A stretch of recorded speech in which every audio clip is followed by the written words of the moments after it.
Hey everyone, welcome to The Explainer.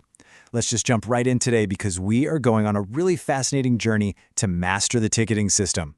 We're going to break down the entire ticket lifecycle into a simple, step-by-step checklist to help you manage your daily workflow. We'll be covering everything from the exact moment a problem is reported, all the way through to the final resolution. So here's our roadmap for taking a single, realistic support ticket from creation to resolution today. First, creating tickets and ownership. Second, the asset management workflow. And third, the escalation guide. All right, Section 1, creating tickets and ownership. Okay, picture this scenario. You're walking the halls at Vickery Creek Middle School, and a super busy teacher hands you a totally broken Dell 3100 Chromebook. Now, our source material actually notes this with a bit of a sigh, saying, kids seem to like to break that one a lot. Right? We've all been there. Now, that teacher literally does not have the time to sit down and put in a ticket, so being the proactive tech you are, you're going to open one up on their behalf, just to ensure all the work gets tracked. The initial workflow here is highly logical. To start, you just head over to the left side of your dashboard and click that blue plus icon for a new ticket. But here is a critical step you absolutely cannot miss. Because you're a site technician technically employed out of the central office, your location actually defaults to that central office. You have to edit the location and change it down to the school you're actually sitting in. So, in our scenario, Vickery Creek Middle School. Next up, ideally, you'd type the exact serial number right into the Search Assets bar. But hey, if you don't have it handy right away, you can manually select the device. You just choose hardware, then Chromebooks, and specifically that Dell 3100 model. From the categories provided, like power issues or hardware damage, we'll go ahead and select Display, since we're dealing with a busted LCD screen. Finally, drop in a clear, concise description, something like LCD is broken. And make sure you include the room number where you picked it up, let's say room 100. You can even attach a quick picture right from your phone if you want to be extra thorough. As you finish filling out the ticket, you're going to see a field asking if the issue is urgent.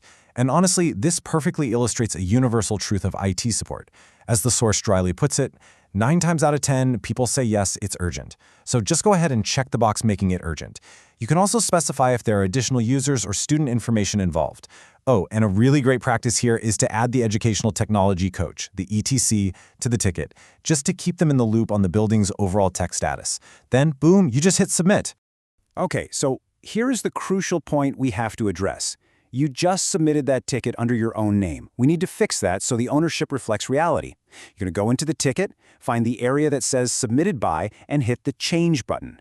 Next, select the On Behalf of option from the drop-down menu and type in that busy teacher's name. Now, why is this so incredibly important? Because changing the ownership ensures the actual requester gets all the timeline alerts and progress updates. It keeps the communication loop completely closed and makes sure the system knows exactly who is experiencing the technology problem. Moving right along to Section 2, the asset management workflow. Now, asset management really defines the absolute core of our job. It's so much more than just counting inventory boxes in some dusty warehouse. It is the vital process of copying a device's exact serial number and linking specific hardware parts, like that broken LCD screen we talked about, directly to the user's issue in the system. When you paste that serial number into the ticket, you are literally tethering the physical piece of hardware to the digital software timeline. Once you start the ticket, your timeline essentially becomes your story. This sequential flow involves leaving really clear, chronological notes as you complete the physical work. Step 1, leave a comment right away stating exactly where you got the device, something like, picked up Chromebook from room 363. Step 2, when you actually perform the repair, you must document the parts. Search for the specific replacement part, in this case, the 3100 broken LCD, and add that exact part to the ticket. You'll actually see the part get added right onto the timeline. Step 3, once the work is completely done, drop a final comment saying, repaired LCD and returned to room 363, and make sure that note is visible to the requester. Only after all that is documented do you finally go ahead and hit resolve. Now, I really want to emphasize the vital why behind these detailed timeline notes. Let's play out a scenario. Say you grab that broken Chromebook and you take it down to the MDF wiring closet in room 100 so you can work on it in peace. But then, you wake up the next day and have to call out sick. If you didn't leave an exact location note on the ticket timeline, the technician who comes in behind you to cover your shift has absolutely no clue where that Chromebook is. Good communication is the engine that keeps the workflow moving seamlessly. Your notes protect the workflow even when you aren't physically present.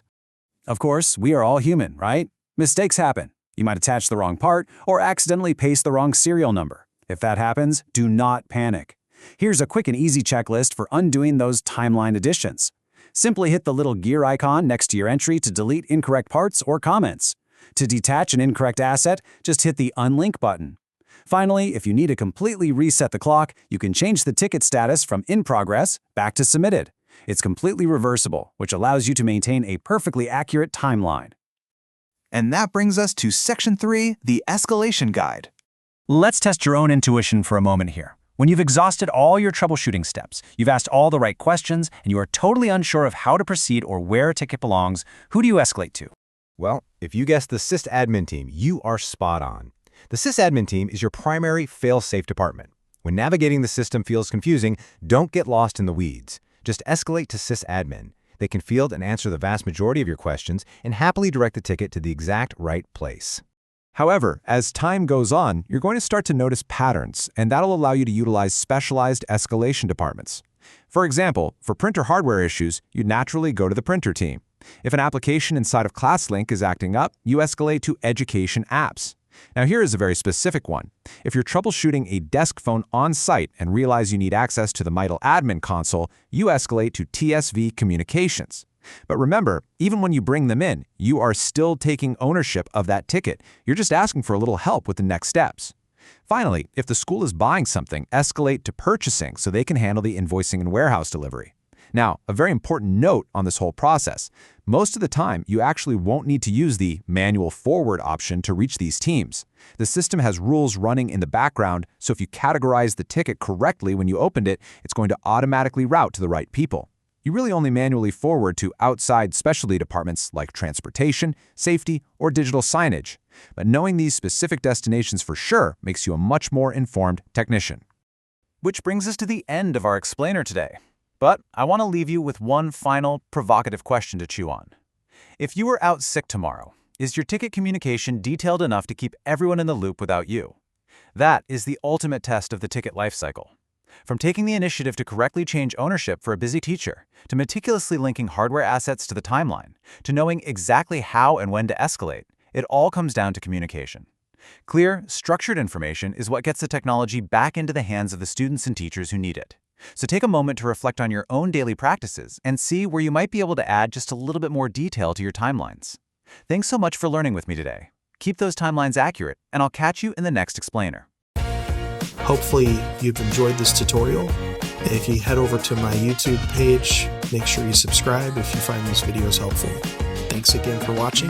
Have a great day.